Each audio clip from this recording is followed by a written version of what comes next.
नमस्कार साथियों, मैं विक्रम शर्मा फिर से आपका स्वागत करता हूं कम्युनिकेशन स्किल्स के वीडियो कोर्स के इस भाग 13 में। और भाग 12 में जहां हमने बात की थी कि वर्बल कम्युनिकेशन के फायदे क्या हैं, एडवांटेजेस के बारे में हमने बात की, वहीं भाग 13 में हम कुछ डिसएडवांटेजेस को भी समझेंगे। मतलब जब मौखिक संचार हो रहा हो तो क्या कमियां या क्या गलतियां हमसे हो सकती हैं जिसकी वजह से नुकसान उठाना पड़ सकता है संचार में। तो आइए शुरुआत करते हैं भाग 13 की। जब बात चल रही है वर्बल कम्युनिकेशन की, तो सबसे पहले हमारी बातचीत के दौरान कभी कभी कोई गलतफहमी, मिसअंडरस्टैंडिंग भी दो लोगों के बीच में या दो से ज्यादा जो समूह है जहां वर्बल कम्युनिकेशन हो रहा है उस जगह पर यह गलतफहमी हो सकती है। सो कोई गलत व्याख्या आप कर दें या गलत संचार अगर लोगों के बीच में हो जाए, उससे गलतफहमी उत्पन्न हो सकती है और वो पूरे संचार को, पूरे कम्युनिकेशन को खराब कर सकती है। भाषा, संस्कृति या दृष्टिकोण में अंतर होने के कारण, अब आपकी और मेरी भाषा में फर्क है या आपको मेरी भाषा पसंद नहीं आ रही जिस तरीके से मैं बात कर रहा हूं, यह भी एक कारण हो सकता है आपके और मेरे बीच में गलतफहमी उत्पन्न होने का। साथ ही साथ हमारी संस्कृति में अगर कोई फर्क है, हमारी संस्कृति अलग अलग है, मेरी मान्यताएं कुछ और हैं, आपकी मान्यताएं कुछ और हैं, इसके कारण भी कभी कभी गलतफहमी हो जाती है लोगों के बीच में। और दृष्टिकोण का अंतर तो गलतफहमी का सबसे बड़ा कारण है। आपका किसी बात के बारे में सोचने का तरीका और मेरा उसी बात के बारे में सोचने का दूसरा तरीका हमारे बीच के गलतफहमी का कारण बन सकता है। भ्रम, संघर्ष या असंतोष का कारण बन सकती है गलतफहमी। जब दो लोगों के बीच में मिसअंडरस्टैंडिंग हो जाती है, गलतफहमी उत्पन्न होती है, तो कहीं ना कहीं कंफ्यूजन, भ्रम आता है, हमारे बीच में संघर्ष हो सकता है, कॉन्फ्लिक्ट हो सकता है, हम एक दूसरे के विरोधी बन सकते हैं और गहरा असंतोष भी बन जाता है। स्पष्टीकरण और प्रभावी संचार की आवश्यकता होती है गलतफहमी को सुलझाने के लिए। कहा जाता है ना कि हर गलतफहमी को सुलझाया जा सकता है, लेकिन उसके लिए बैठकर तरीके से बात करनी पड़ेगी। तो अगर मैं आपको कोई स्पष्टीकरण दूं और वो आपको समझ में आ जाए, तो हो सकता है कि हम हमारे बीच की गलतफहमी को दूर कर सकें। वहीं प्रभावी संचार मतलब वही बैठकर तरीके से बात करना जिसमें आप मेरी बात को सुनने के लिए तैयार हो और समझने के लिए भी तैयार हो और मैं आपको समझा भी पाऊं, तो इसी को बोलेंगे प्रभावी संचार। तो जब कभी भी आपके या सामने वाले के बीच में एक गलतफहमी उत्पन्न हो, तो कोशिश करिए सही स्पष्टीकरण आप दे पाएं, प्रभावी रूप से आप संचार कर पाएं, कम्युनिकेट कर पाएं और उस गलतफहमी को दूर किया जा सके। जब बात गलतफहमी की चल रही है, तो इसके लिए मतलब इसे दूर करने के लिए आपके अंदर एक तो सक्रिय तरीके से सुनने की एक, जिसको कहते हैं एक इच्छा आपके अंदर होनी चाहिए। अगर आप सामने वाले की बात सुनना ही नहीं चाहते, तो आपने भी कई बार ऐसा महसूस किया होगा जब हमारी किसी से बहस हो जाती है और हम उसे सही बात भी समझा रहे हो पर वो सुनने की इच्छा ही ना रखता हो, तो वो बहस कभी भी खत्म नहीं होती बल्कि बढ़ जाती है। तो अगर सुनने की इच्छा आपके अंदर या सामने वाले के अंदर नहीं है सक्रियता से, तो गलतफहमी कभी दूर नहीं हो सकती। साथ ही साथ सहानुभूति का भाव भी हमारे बीच में होना चाहिए। तो अगर आप सक्रियता से सुने, सामने वाले के प्रति सहानुभूति रखें या वो भी आपके प्रति सहानुभूति रखे, तभी जाकर गलतफहमी को दूर किया जा सकता है। जब मैं डिसएडवांटेजेस की बात कर रहा हूं, तो एक डिसएडवांटेज या कमी जो वर्बल कम्युनिकेशन, मौखिक संचार की है, वो ये है कि इसमें रिकॉर्ड की कमी रहती है। मतलब आप इसको सिंपल शब्दों में समझिए, आपके और मेरे बीच में जब बात हो रही है, तो किसने क्या कहा, इसको हमने कहीं वीडियो रिकॉर्ड तो किया नहीं। आम जिंदगी में जब हम बातचीत करते हैं तो उसकी कोई वीडियो रिकॉर्डिंग तो करते नहीं है। ऐसी स्थिति में बाद में एक समस्या उत्पन्न हो सकती है कि मैं कहूं आपने तो ऐसा बोला था और आप कहें मैंने ऐसा नहीं बोला।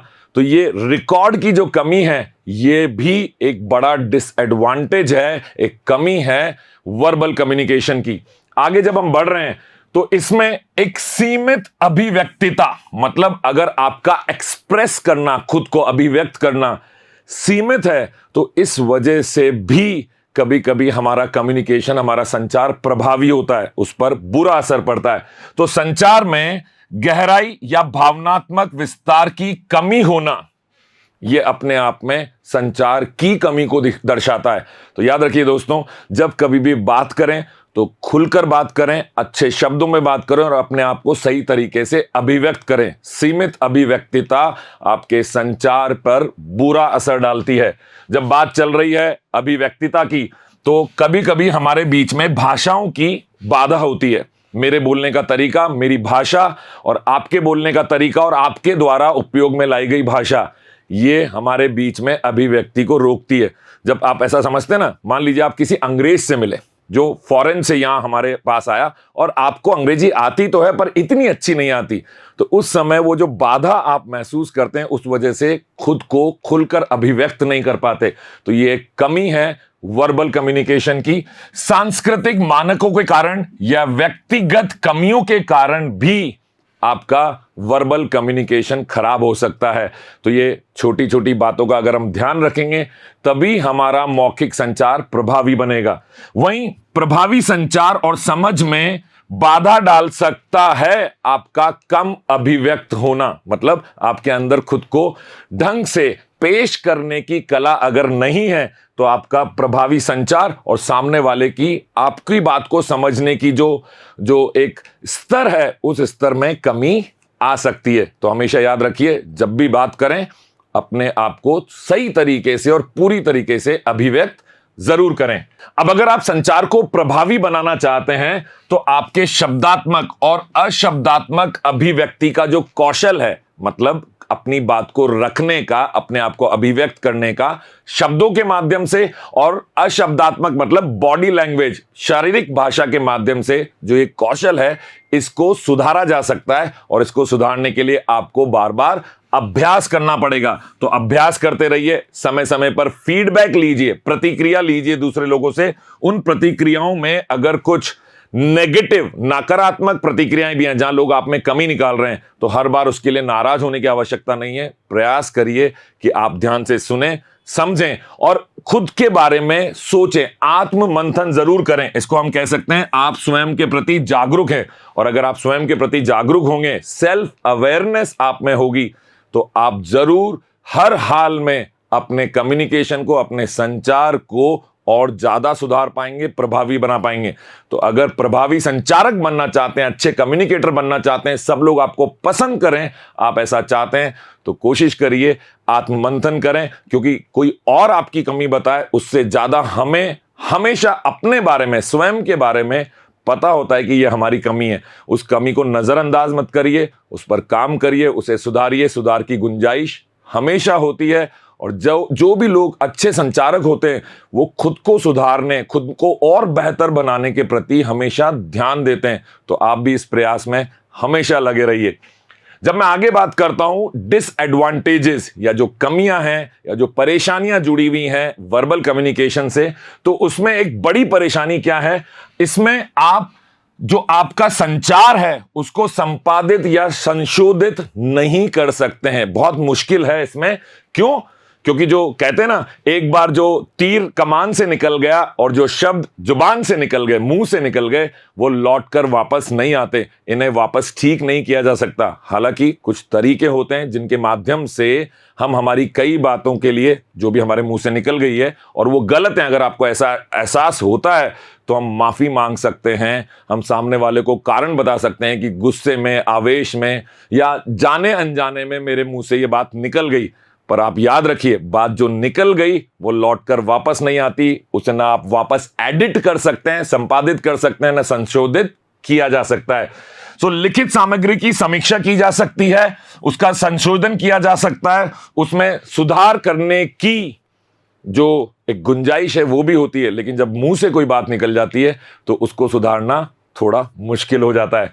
याद रखिएगा, समय, कौशल मतलब स्किल और संसाधनों की कमी से आपके बीच में परेशानी उत्पन्न हो सकती है, आपका कम्युनिकेशन खराब हो सकता है। कभी कभी बात को एक समय की आवश्यकता होती है। दो लोग जब बात कर रहे हैं किसी भी विषय पर, और वो विषय मान लीजिए गहराई से उस पर मंथन होना चाहिए, उस पर बातचीत होनी चाहिए, पर आप जल्दी में हैं या सामने वाला जल्दी में है, तो बात पूरी तरह से हो नहीं पाएगी। ऐसी स्थिति में आपका संचार खराब हो सकता है।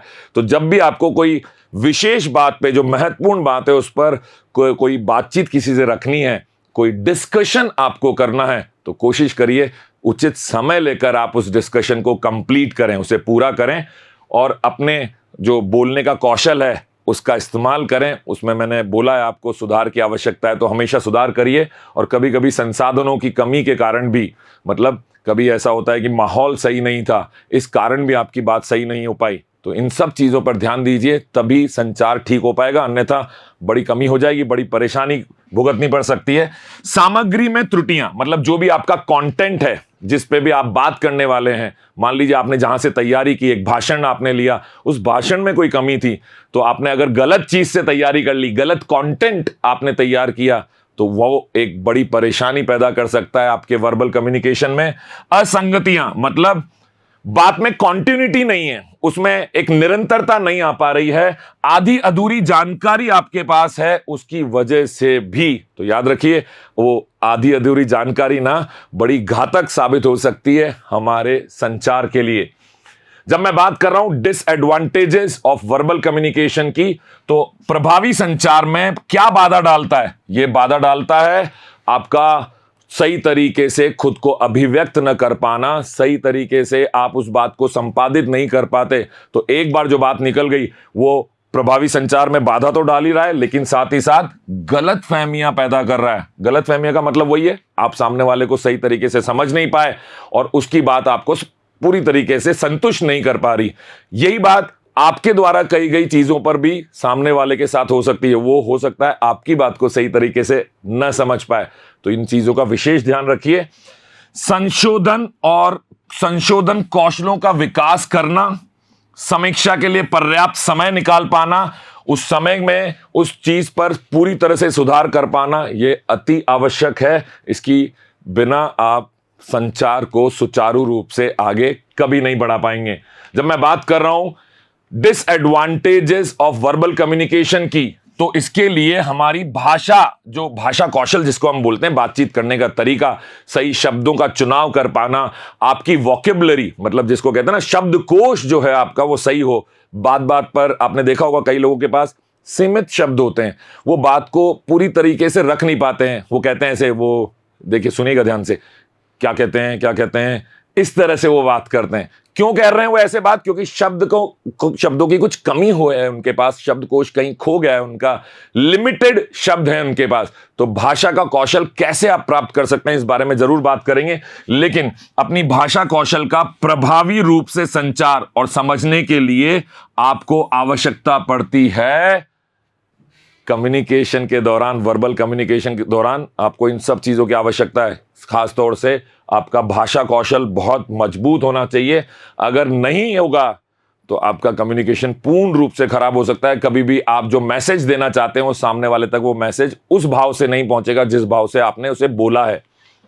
जब डिपेंडेंस की बात हो रही है, भाषा कौशल पे आपकी निर्भरता की बात हो रही है, आप कितने आश्रित होते हैं, तो शिक्षा, रोजगार और सामाजिक आचरण जैसे विभिन्न पहलुओं पर भी आपका भाषा कौशल प्रभाव डालता है। याद रखिएगा, जितना अच्छा आपको बोलने का तरीका आता है, उतनी ही अच्छी शिक्षा आपको प्राप्त होती है या आप किसी को दे सकते हैं। अगर आप शिक्षक हैं तो आप सामने वाले को तभी अच्छे से समझा पाएंगे जब आपका भाषा पर कंट्रोल है पूरी तरीके से।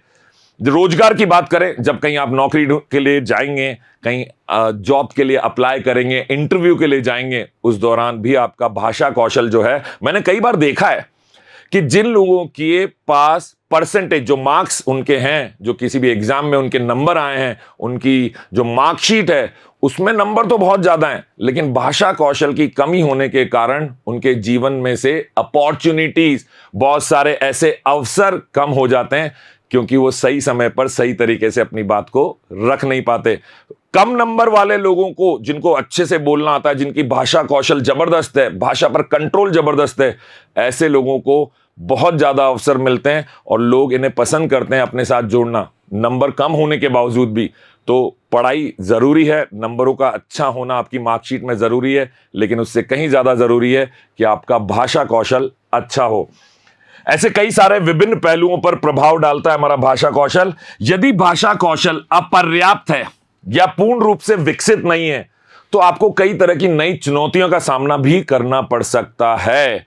ऐसा कई बार मैंने देखा है कि जो लोग अपनी बात को ढंग से रख नहीं पाते हैं, कई बार बात घूमकर उन पर ही आ जाती है। किसी चीज का इल्जाम लगना हो, किसी चीज के लिए अगर उन्हें कारण ठहराया जाए कि इस वजह से कोई चीज खराब हो गई है, तो वो अपनी बात ढंग से नहीं रख पा रहे, जबकि वो दोषी नहीं है, इसके बावजूद भी लोग उन्हें गलत समझते हैं। तो भाषा कौशल, ये पूरा वीडियो ही इसीलिए हमने बनाया है, पूरा कोर्स ही इसीलिए बनाया है कि जितना अच्छा बातचीत करने का तरीका, संचार का तरीका, लिखने का तरीका, किसी बात का प्रेजेंटेशन जो होता है, वो तरीका आप जितना अच्छा करेंगे, आपकी हर बात उतने बेहतर तरीके से समझी जाएगी, आपको उतनी ही ज्यादा जीवन में अपॉर्चुनिटीज मिलेंगी, अवसर प्राप्त होंगे आगे बढ़ने के लिए। और इसीलिए मैं बार बार हर लाइन के बाद कहता हूं, प्रभावी संचारक बनिए, अच्छे कम्युनिकेटर बनिए।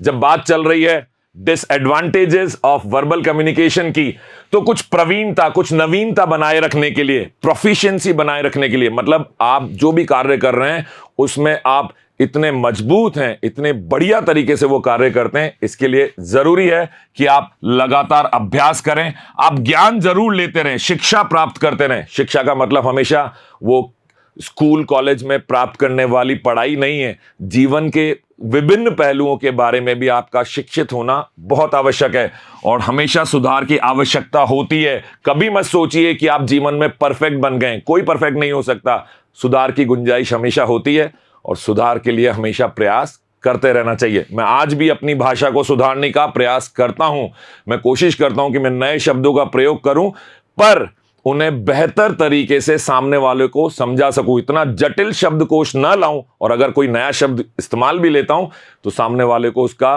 मीनिंग, उसका अर्थ जरूर समझाता हूं अपनी बातचीत के दौरान। विभिन्न भाषा संदर्भों और संस्कृतियों के संपर्क से यह बढ़ाया जा सकता है, आपका भाषा कौशल सुधारा जा सकता है। तो याद रखिएगा, आप जितना ज्यादा विभिन्न लोगों से मिलेंगे, विभिन्न संस्कृति के लोगों से बातचीत करेंगे, आपके भाषा कौशल में सुधार आएगा। आगे हम बात कर रहे हैं शब्दात्मक कौशल पर अधिक जोर देने की।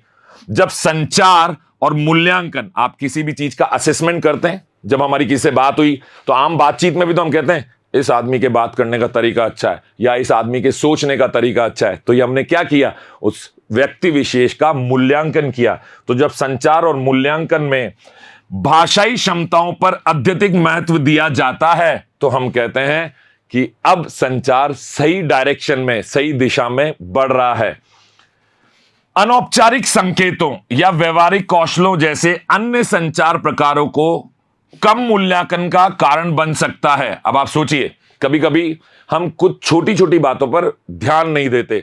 मान लीजिए कोई बात करते करते ना उबासी ले रहा है, जमाई ले रहा है, तो हम बोलते हैं कि एहसास होना चाहिए, हमें इस बात को इग्नोर नहीं करना है, नजरअंदाज नहीं करना है, हमें एहसास होना चाहिए कि सामने वाला हमारी बात को ध्यान से नहीं सुन रहा है। तो ऐसे कई सारे संकेत हमको मिलते हैं बातचीत के दौरान, जिन्हें अगर हम नजरअंदाज करते हैं तो उससे हमारे संचार पर गहरा प्रभाव पड़ता है। आगे अगर हम बात करें तो विविध या बहुसांस्कृतिक संदर्भों में प्रभावी संचार के लिए बाधाएं उत्पन्न कर सकता है।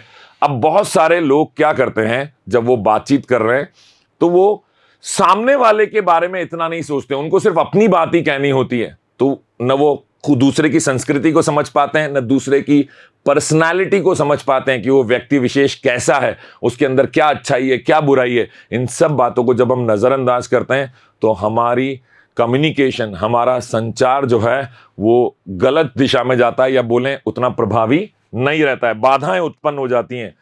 व्यक्तियों के व्यवहारिक कौशल या भावनात्मक बुद्धिमत्ता को नजरअंदाज करना भी आपके संचार पर गलत प्रभाव डालता है, नकारात्मक प्रभाव डालता है। तो याद रखिए, लोगों को नजरअंदाज मत करिए, उनके हाव भाव को भी समझिए, उनकी मानसिकता को भी समझने की, पढ़ने की कोशिश करिए। जब मैं बात कर रहा हूं आपसे शब्दात्मक जो कौशल है आपका, भाषा पे जो जोर होना चाहिए, तो शब्दात्मक और अन्य संचार कौशलों के मूल्य को समझते हुए संतुलित प्रक्रिया की आवश्यकता होती है। बैलेंस रहना चाहिए, आप ओवर पावर मत करिए, मतलब किसी पर हावी होने की कोशिश मत करिए। आप अगर अच्छा भी बोलते हैं और सामने वाला आपको ध्यान से सुन रहा है, तो कोशिश करिए कि बीच बीच में आप उसे बोलने का मौका दें, तभी तो संचार प्रभावी रूप से हो पाएगा। तो एक संतुलन बनाए रखना बहुत आवश्यक है। आइए और समझते हैं गहराई से कि किन बातों की वजह से आपके प्रभावी संचार पर और खास तौर से मौखिक संचार पर असर आता है।